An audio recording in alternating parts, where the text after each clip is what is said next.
Hello, Chemistry of Earth and Space Science. We're going to start the next unit called Hot and Cold Packs. It's all about chemical reactions, and we're going to start with some of the stuff that may be a bit of a review.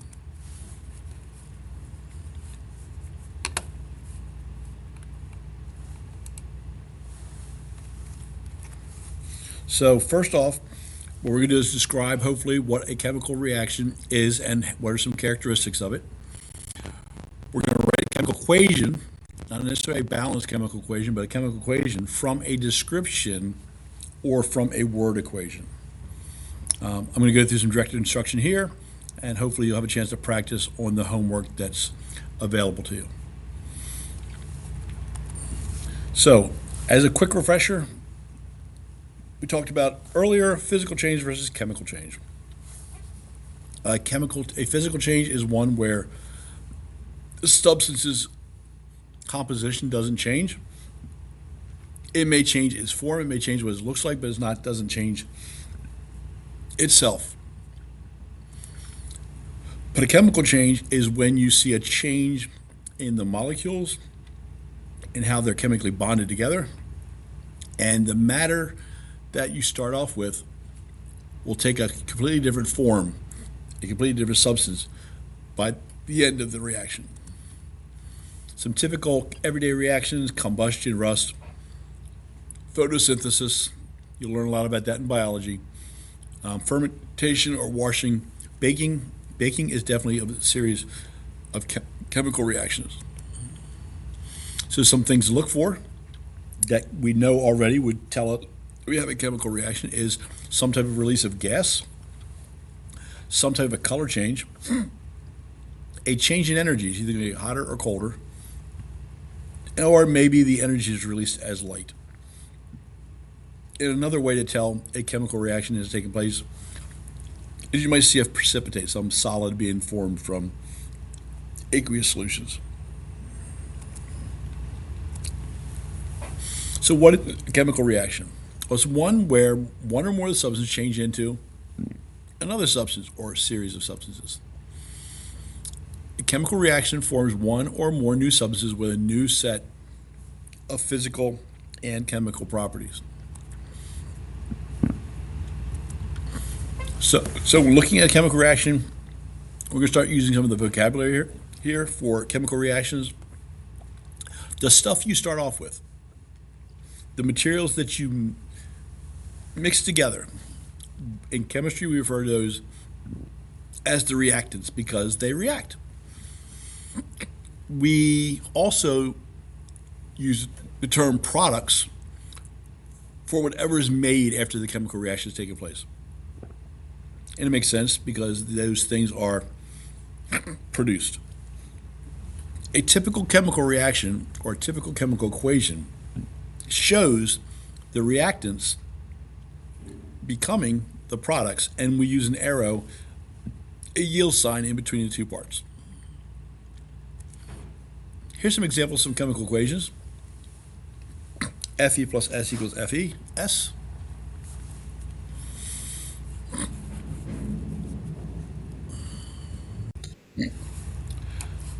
Sorry there, I got interrupted for a second. So here are some examples of chemical equations. You got Fe, iron plus S, sulfur, making iron 2 sulfide. Aluminum reacting with iodine to make aluminum iodide. Calcium oxide reacting with water to make calcium hydroxide, or hydrogen gas and oxygen making water. And I should apologize at this point. My hiccups are a little messed up. I will do my best to get through this and not sound like there's like odd little pauses all the time. So in a chemical reaction, there's a few ways to be able to describe a chemical reaction. One of them is to describe it in a sentence. So for instance, it has here the copper reacts with chlorine to form copper 2 chloride. The copper starts off as copper, chlorine starts off as chlorine. When they react, make copper 2 chloride. A word equation that does more than just describe it, but it looks like more like a chemical equation, but it's with words, would be simply copper plus chlorine, yield sign meaning produces, to make, copper 2 chloride. Symbols we use in chemical equations. First off, that yield sign. That yield sign represents the direction the reaction is going. The from and the to, the reactant's going to the product. When you read the yield sign, you say reacts to form or yields. Those are the terms that you normally get used when describing it. When we put a plus in the equations, for instance, if I go back here down at the bottom, which is copper plus chlorine produces or reacts or yields copper 2 chloride, the plus is an and. That's not a big a deal.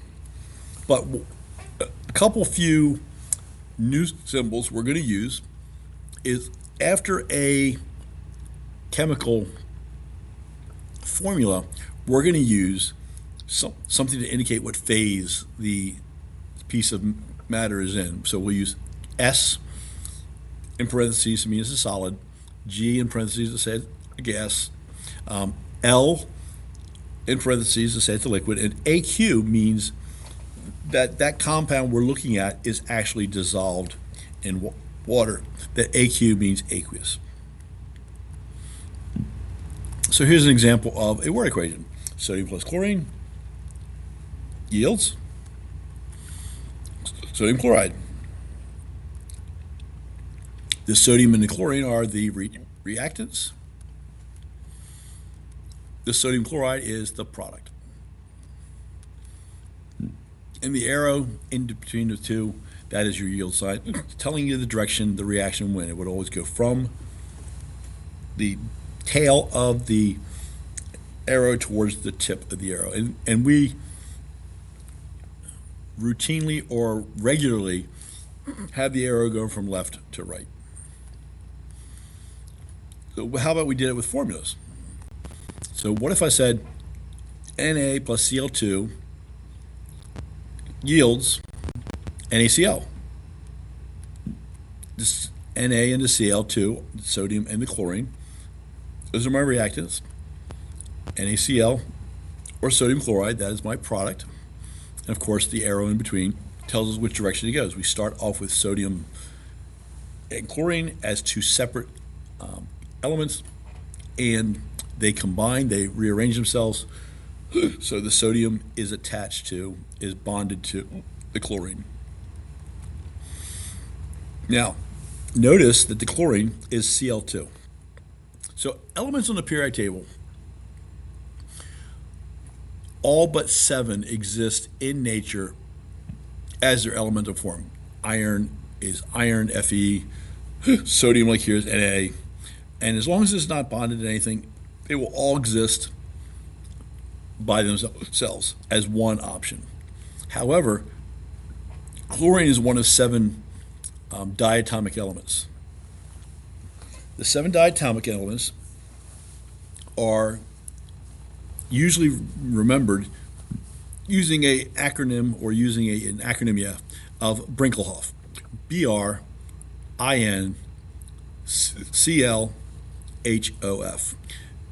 Br bromine, I, iodine, N nitrogen, Cl chlorine, H hydrogen, O oxygen, and F fluorine.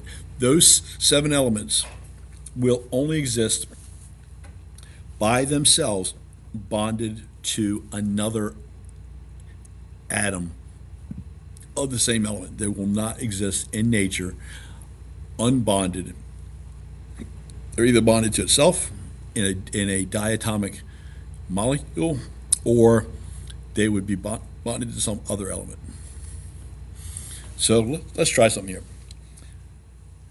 Here's my sentence. It says solid iron 3 sulfide reacts with gaseous hydrogen chloride to produce solid iron 3 chloride and hydrogen sulfide gas. So if we had to do the word equation, we're just going to take the words that are the chemical formula in here and make it look a little more like a chemical reaction. So the word equation might be like this: iron 3 sulfide plus reacts with hydrogen chloride, arrow to make, to form iron 3 chloride, and plus hydrogen sulfide. That's a word equation. It looks like a chemical equation, kind of, but now it's just with the words. If I wanted to write that as a chemical equation, I would start by taking each one of the compounds and using my skills in writing formulas of the molecules. So iron 3 sulfide is Fe2S3 and is a solid. It says in the description solid iron sulfide. Reacts with hydrogen chloride. Well, hydrogen chloride in this case was a gas. H plus Cl minus, and it's a gas. To produce iron 3 chloride, Fe3 plus, Cl minus, 3 of them, and it says in the description forms a solid iron 3 chloride, and it also produces hydrogen sulfide gas, H2S, with a phase of G for gas. This would be a chemical equation. In the next 2 videos, we'll talk about how to balance that equation to make sure that we have no matter, no materials being gained or lost. Second example, hydrogen nitrate dissolved in water reacts with solid sodium carbonate to form liquid water, carbon dioxide gas, and sodium nitrate that is also dissolved in water. Term would be used, might say aqueous sodium nitrate. So, what's the word equation look like? Looks like this. Now, it's a lot of words, so the arrow's in the middle, but there's 2 full rows. Hydrogen nitrate, aqueous, plus sodium carbonate, solid, produces or yields water as a liquid, carbon dioxide as a gas, and sodium nitrate, aqueous. If I wanted to then write the chemical equation, I would have to take each one of my compounds and write them according to their formula. So first one was hydrogen nitrate aqueous. Hydrogen plus 1, nitrate is minus 1, plus sodium carbonate.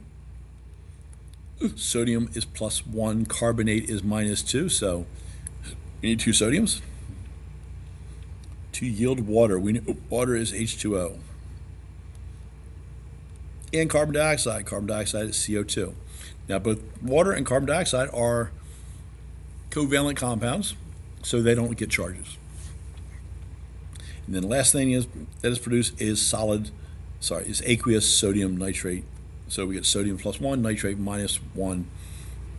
It's aqueous, so we see the AQ designation afterwards, meaning it was dissolved in water. So I think that's it for the first lesson, first video. It's purely talking about how we can describe chemical reactions as word equations or chemical equations. The next 2 videos will be based on how to balance those chemical equations.